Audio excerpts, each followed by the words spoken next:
Hey guys, so let's cover the next set of solutions with their explanation. So next question is 68. Food security is a big issue in this country. What is meant by the central issue price under the food security? So which of the following is actually incorrect? That is what the question is. So central issue price are the price at which the Food Corporation of India sells grain for the PDS. So the first statement is actually incorrect. It's not only the food price at which it sells the grain. It comprises a lot of things. Difference between the economic cost and CIP, the consumer subsidy, and a lot of the cost are factored into come to the issue price, the central issue price. So the first statement is actually incorrect, and tens of million tons of food of grains are issued by the FCI, which is much less than the economic cost incurred by the central government by way of procurement, storage, transport, and distribution. So next question is regarding National Food Security Act 2013 aims to provide the subsidized food grains for people. So which of the following are correct regarding NFSA? So law aims to provide 10 kg of subsidized food grains for per person a month at rupees 1 to 3 kgs. Jammu Kashmir is outside the purview, and Bihar is the first state to pass the Food Security Act in the country. So which of the following is correct? So D, all of the three are incorrect actually, because the legal provision of 5 kg of rice per family and Jammu Kashmir is within the purview, and Chhattisgarh is actually the first state to pass the law. And rupees 321 per kg for rice, wheat, and core grains, and 5 kg of food grain per person per month at subsidized prices. So next one is regarding the word demonetization. But what does the monetization mean? So issuing of banknotes, introduction of currency to the economy, and establishing something as a legal tender, or D, none of the above.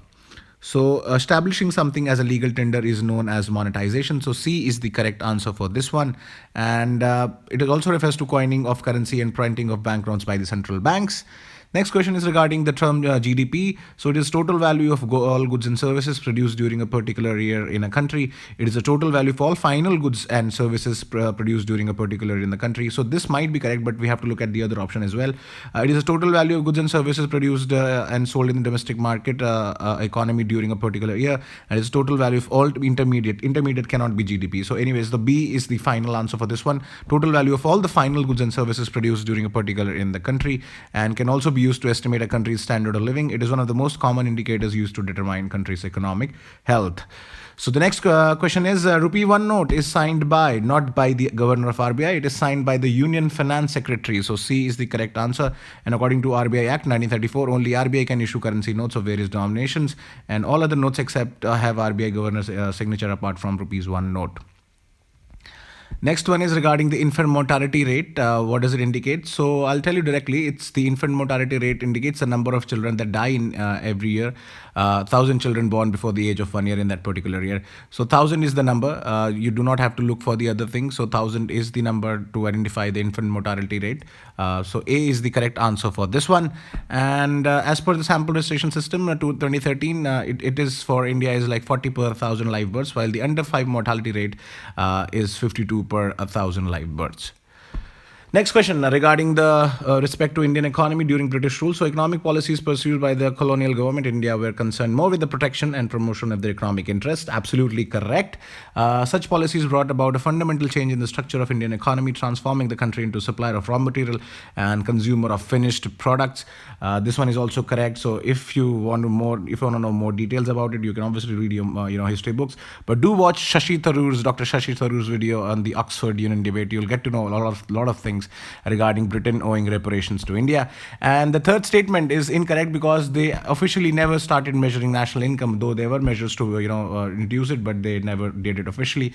So only C, first and second, are the correct option, third being the incorrect answer. And the sum estimate was made by people like Dadabhai Naoroji and Rao and William Digby, but they were all unofficial estimates. Next question regarding the following statement with respect to service tertiary sector in India over the last 40 years. So basically, as a result, country tertiary sector has emerged as the largest producing sector.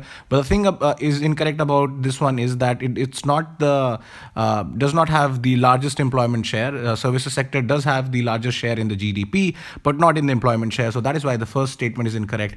And the second statement is correct that not the entire services sector is growing equally well in India. Service sector in India led by business services, telecom. These are the subsectors which are doing really well. So second statement, the C option is the correct one. And obviously, the employment rate is below the primary sector, whose share is approximately 50%, and for services it's just 27% as per 2014 data.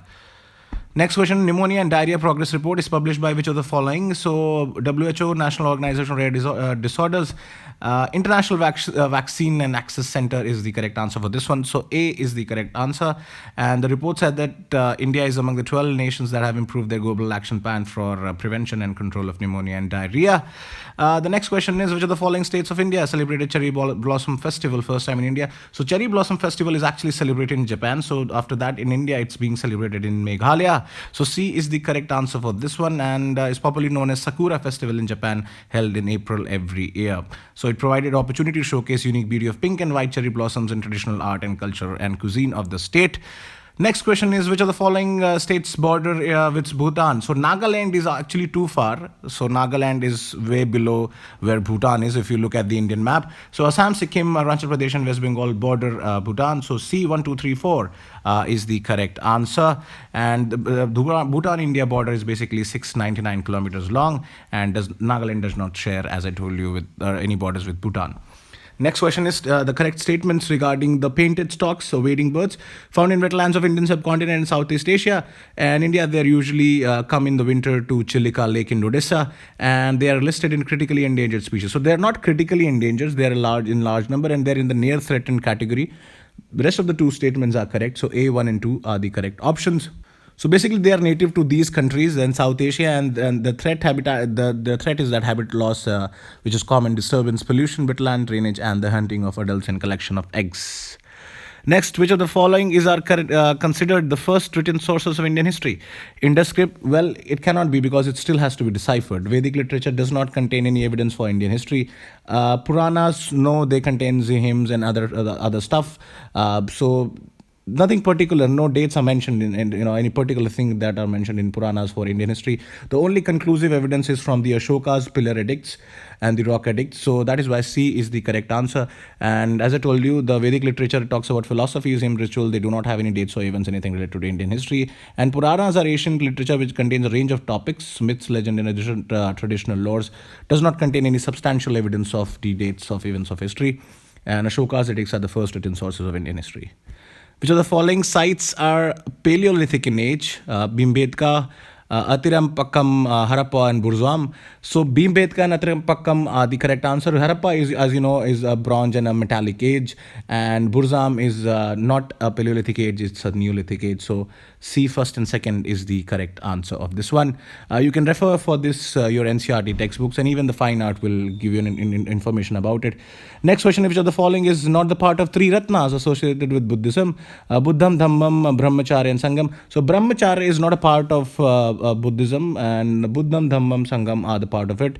Brahmacharya was a different concept, even mentioned in Jainism, but not as such in Buddhism. So Buddham, obviously worship of Gautam Buddha. Dhammam is the doctrine of Gautam Buddha, and Sangam, the rules and regulation for Sangh, where the monks live in. All right. Next question is regarding following dynasties in Delhi Sultanate in ascending order. So starting from the beginning one, the first came the Slam dynasty, and then the Khiljis. So 2-1.